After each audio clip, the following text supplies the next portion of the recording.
संसद की सुरक्षा में हुई चूक पर आरजेडी का बड़ा दावा। संसद के अंदर हमला करने वाले बीजेपी समर्थक, साजिश के पीछे बीजेपी का हाथ। भाई वीरेंद्र, ये चूक नहीं साजिश है।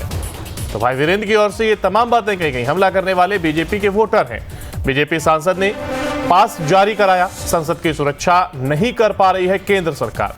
ये तमाम आरोप उनके द्वारा लगाए गए। संसद की सुरक्षा में हुई चूक मामले को लेकर के जहां एक और सियासत तेज हो गई है, तो वहीं विपक्षी दल इसके लिए केंद्र सरकार को जिम्मेदार बता रहे हैं। और इसी बीच लालू यादव के करीबी विधायक भाई वीरेंद्र ने बड़ा दावा कर दिया है। भाई वीरेंद्र ने कहा है कि संसद के अंदर हमला करने वाले लोग बीजेपी के समर्थक हैं और यह संसद की सुरक्षा में चूक नहीं बल्कि बड़ी साजिश का हिस्सा है।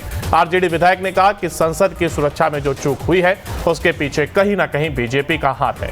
जब बीजेपी की सरकार संसद की सुरक्षा नहीं कर पा रही है तो देश की जनता की सुरक्षा कैसे कर पाएगी। आप जानते हैं कि पुलवामा कांड हुआ था चुनाव के पहले। लोगों ने कहा कि और सरकार ने कही कि ये पाकिस्तानी हाथ है। बाद में जब पता चला, देश की जनता जान गई कि किसका हाथ है। मैंने खुलासा करना चाहता हूँ, देश की जनता जान गई कि अमुक पार्टी के लोगों के द्वारा सुनियोजित ये कार्य हुआ है।